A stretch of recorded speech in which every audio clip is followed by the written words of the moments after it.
KLIF News and Information Time is now 7:49. The controversy continues to swirl around the prisoner exchange with the Taliban, which set free Army Sergeant Bowe Bergdahl in exchange for 5 high-ranking militants being held at Guantanamo Bay.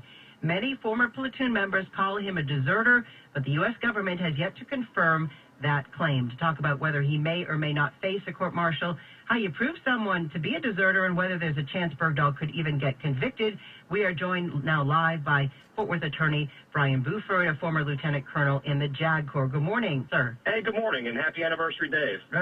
Thank you so much. So what is before we get into the nitty-gritty and the actual details, what is the difference between a member of the military being AWOL and being a deserter? There are 2 different criminal offenses under the UCMJ. Desertion is more serious, and it requires the government to prove one more thing, and that is that not only were you absent from where you were supposed to be, but that you had the intent to remain away permanently. So in other words, if I, was just stationed at Fort Hood and wanted to leave for the weekend and not report in, but then come back, I would be unauthorized absent or AWOL. But if I had the intent never to come back, I would be a deserter.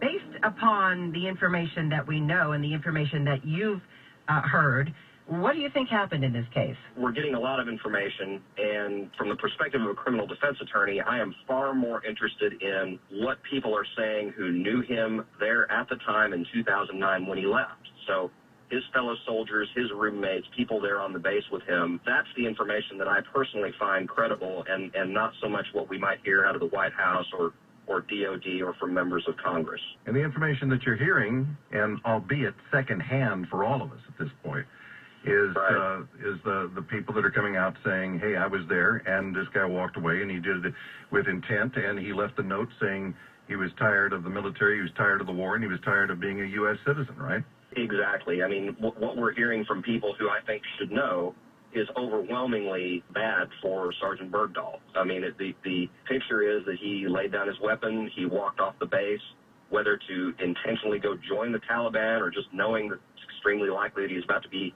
captured, either way, particularly when you take into account the things that he may have said and the things that we know his family has said, it paints a very disturbing picture of what was going on in his mind. Do you think he will face a court-martial when he does return to the U.S.? Well, I think he clearly could. I think that based on what we think we know at this point, I think the government could absolutely charge him in good faith and have a very high likelihood, I think, even of a conviction. The issue really in the military is it's almost a political question at this point. President Obama is the commander-in-chief, and he may have political capital invested in the idea that Sergeant Bergdahl is a hero, that it was worth it to trade 5 Taliban commanders for him.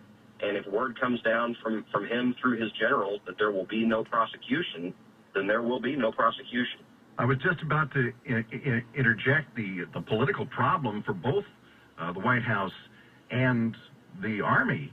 And, who makes the call in this case? So you're saying the president could, in fact, say, no, this man is home where he belongs, and we're just going to leave it at that. Right. I mean, all branches of service, they meet at the Department of Defense, and President Obama, the President of the United States, is the commander-in-chief. He would have the authority to tell his generals, no, I don't want somebody prosecuted. In other words, if he doesn't want it done, and a general does it anyway, he's essentially going against what his boss is telling him to do.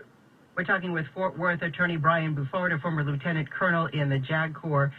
And why did he still get promoted to sergeant in absentia, even if they thought he was a deserter in any way? That really is a non-issue. That is something that's routine and administrative. Whenever somebody is in the hands of the enemy, a POW or even missing in action and not known to be deceased, they're going to be promoted just right along with their peer group. So it's 5 years later. He would be a sergeant by now if everything had gone right for him, and so they make him a sergeant. Now, his next potential promotion would be to staff sergeant, and that is absolutely not a foregone conclusion, because that would have to be based on issues such as merit and how he's going to be performing now that he's out. It raises another question. Is he going to get back pay for all the time that he was in Taliban hands? Well, it's a great question. In theory, he could. If they really try to push a prosecution of him, then likely he will not.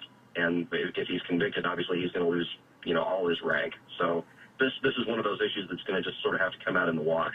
A very interesting case. We could spend an hour with you. I'm sorry, though, we've run out of time. Thanks so much for your time this morning. Absolutely, anytime. All right, Fort Worth attorney Brian Bouffard, former lieutenant colonel in the JAG Corps. 7:54 right now, 6 minutes before 8 o'clock. We'll have a look at traffic for you again in just 1 minute.